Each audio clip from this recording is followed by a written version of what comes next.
Hi YouTube, hi everyone. I'm going to be showing you today how to clean your airbrush gun. Now I have two different kinds, which I'll be going over in the video. So let's get started. So obviously as I mentioned, I have two different guns. This one is a gravity feed and this one is a siphon feed. They attach to the paint a little bit differently. This one obviously has different canisters which suck up the paint into the gun, and this one has a stationary canister that stays mounted on the gun, and as it's named, gravity feed. Gravity helps the paint flow down through to the tip. These back here are just the canisters that you can use with a siphon feed gun. This one's a little glass jar that has a lid for easy removal, easy cleaning. And this one is a metal one without a lid that are easily interchangeable. I prefer not to use these because I'm a bit clumsy and so I can spill it easier using these, but those are just two options that you can use with this siphon feed gun. I also have some Createx airbrush cleaner, some Badger ready to use cleaner as well, a squirt bottle with water, a pair of pliers. This is a little screwdriver that usually comes with the airbrush, some paper towel, and these very wonderful little wire brushes that can be purchased at Harbor Freight for about $2. So let's get started, and I'll show you first with the gravity feed. This is my oldest gun. It's about 5 years old, and because of maintaining a clean gun and taking the time to get all that paint out and clean it properly, it's lasted me this long and it's still in great running condition.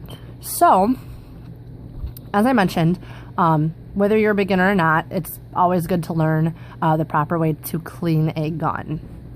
So, on this one, as I mentioned, the paint comes down in the bucket here and comes out the needle and nozzle this way. So it's a little bit different to clean each gun. So if you're a beginner, I definitely recommend taking the gun apart and putting it back together a couple of times before you use it and before you go ahead and clean it, because it can be a little difficult if it's your first time doing it and you don't know what you're doing. So before we start taking this apart, it's very important to set aside all of the pieces that are coming off the gun somewhere where you're not going to lose them and they're not going to fall or they're not going to get misplaced. And it doesn't really matter how you take the gun apart because pretty much all the pieces need to be unassembled anyway. So I'm just going to start back here with the needle cover. Take that off. And we're going to switch over here, take the cap off. Oops. See, I made sure I picked it up so it didn't roll away. Be careful because the needle is exposed at this point. We're going to remove the nozzle cover here. And finally, the chucking bolt for the needle. So now we're just down to the needle and the nozzle at this end. You're going to want to go ahead and remove this, and this is a 0.35 millimeter needle, so the nozzle is very, very small. The 0.5 millimeter guns, the nozzles are a little bit bigger. They're easier to keep track of, but this, as you can see, it's just incredibly small and incredibly easy to lose. So I'm just going to set that down there. Okay, so say this gun is full of paint. It's not, it's clean, but say it was. Obviously, you have paint in here. In the canister, and you'd have a little bit of paint on the needle and nozzle as well. So one thing I like to do is have like a tub of water ready to put my needle in and the tiny nozzle, have some wet paper towel and that sort of thing. Rule number one, once you have all of this taken apart, is to never, ever, ever, for any reason, pull the needle out through the back of the gun this way. It's okay when it's clean, but I'm going to tell you why it should never be done when the gun is dirty. So the airbrush gun has a lot of parts and mechanisms back here related to the trigger. And if you pull the needle this way, you're feeding all of the paint or whatever substance you're using through the airbrush through these parts that the paint never touches. Okay, so this can cause many problems. It can cause the parts back here and the springs to get clogged with paint. It can even cause the gun to stop working. So you just want to make sure that before you touch the needle that you're going to always push it out the front where the paint cycles, since it will be dirty, and pull it through that way. You will get paint on the back of your needle here, about right here. If it is incredibly dirty, which that's okay, because this is going to go into a bucket of water, or it's going to be wiped off with a cloth. So it's perfectly fine if this gets dirty. So now we're on to cleaning the body of the airbrush gun. And what we use for this is you can use a variety of things like paper towel. If I was actually cleaning this would need to be damp. You can wipe out the paint, you know, just by sticking your finger in there and kind of running the paper towel around.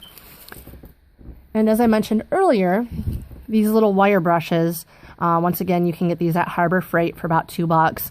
They come in a variety of sizes, you see, for the different sized guns, that sort of thing. These are really, really great for getting in these chambers where the needle goes.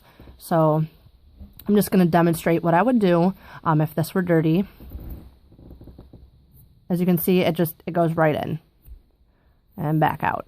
And you'll probably want to do it a couple times. You can get these wet and just run it through a couple of times, and that will help get all that paint in this chamber where the needle goes. Now, on a gravity feed gun like this, you can see down in the chamber there's a little recess area in the cup. It's a little bit hard if you have bigger fingers. I have pretty small fingers, and even I can't get down there. So what I use is a Q-tip, put some airbrush cleaner on it. I even use rubbing alcohol or white distilled vinegar sometimes, and you can just easily wipe it out, and boom, bam, you're done. Another thing that I do want to mention is if I was cleaning this and this gun was dirty, I do recommend keeping it hooked up to your air supply, because that way when you're going ahead and cleaning these areas, you can just give a few, you know, puffs of air, get all that cleaner or liquid and all the moisture out, because you're definitely not going to want to put it away with moisture on it. So say we clean this and, you know, we're good to go. You're going to want to go ahead and put it together. And that's why I mentioned if you're a beginner, you're going to want to definitely explore your gun, take it apart, put it back together just a few times so you get to know the pieces and you get to know how they're put together. So as I explained, I never feed the needle out the back of the gun, and that's even when I'm putting the needle back in. So I never feed it backwards. So I'm just going to push it in, and I'm going to stop before it hits up here. And I'll tell you why. Because this tiny little nozzle, if you have the needle pushed too far forward, you won't be able to easily screw this in. And it is more difficult when you have the needle in. So we're just going to go ahead and replace that.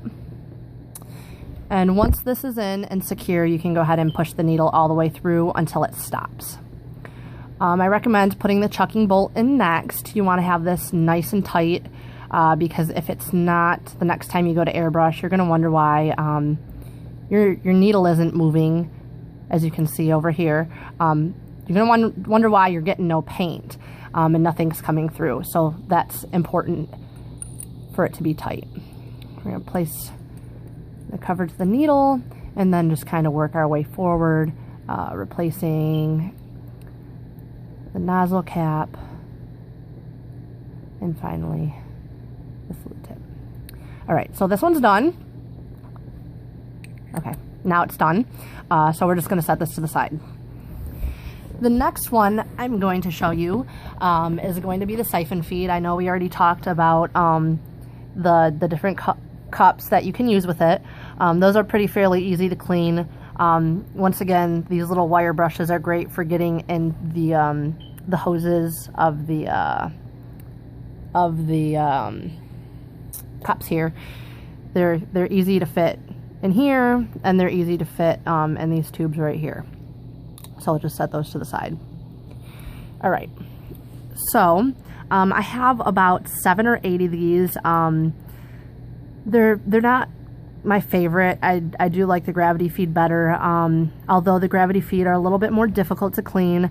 I do have a set, about 6 or 8 of them that I use for quick change when I'm doing projects with a lot of color.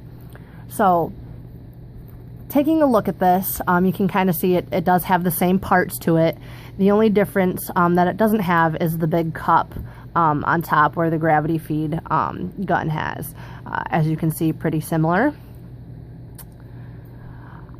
So it does also, this is a 30.35 millimeter needle, so again it has the very small nozzle. This was actually a new gun that I hadn't used, and the pliers I needed to get this off because it was on so tight. So if it is a new gun, you might need a pair of pliers to kind of nudge it loose. Now on this one, this housing does not come off, but the nozzle just sits right in there. And we'll take the back off and the chucking bolt. And then once again, we're down to the needle. So as I explained before, I always push the needle out front first, making sure all of that paint comes out where it's touching, you know, the front parts of the gun and the chambers up here, just to be careful that nothing gets back here where the paint doesn't go. So we're just going to pull that out. A little bit tight since it's a new gun. And as you can see here, it's just got a couple of different chambers that are different than the gravity feed gun that you're going to need to clean. It's nice because you don't have to go ahead and clean the big cup out, but if you have some of these wire brushes, you can use it the same way that we did on the other gun, just going ahead and getting it wet or using it dry and just feeding it in and out, kind of scrubbing the paint out. You might need to change to a bigger sized one to get down here. See, that's obviously not big enough. We'll try this one. Yep, so that one's nice and snug, and that will scrub all of the paint out like this. And once again, I'd recommend having it hooked up to an air supply so you can tap it a couple times, make sure the moisture and any paint that's trapped inside here that you can't get gets forced out. All right, so we're going to reassemble it since this is clean, putting the needle in through the back. Oop, see, it's hard to see, but I pushed it a little too far where I can't get the nozzle on. So we're just going to draw it back a little bit until I can get this nozzle on, and then we're going to go ahead and, oops, push it up again where it's snug.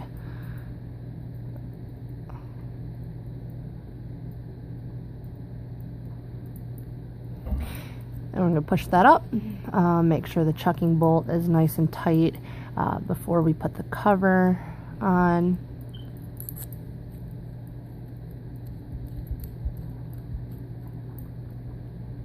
And then replacing the cap over the nozzle. And that will do it for cleaning a siphon feed and a gravity feed. I know I mentioned a couple of things you can use to clean your guns. I'm just gonna go over them real quick. Water is very important if you're using like water-based paints like Createx. That's what I use for all of my airbrushed apparel. I have some Badger ready-to-use cleaner and Createx cleaner. Honestly, I see no difference between the two. I use them interchangeably, and I haven't seen much of a difference between the two. What I prefer to use is just straight rubbing alcohol. It takes the paint off very quickly. It's really nice to use. Or even when I get some like more caked up paint in the nozzle and stuff, I'll soak it in white distilled vinegar for a couple of hours, take it out, clean it, and that usually pretty much does the job very well.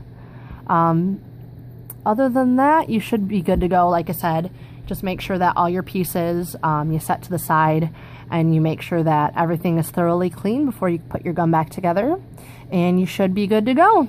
Happy airbrushing!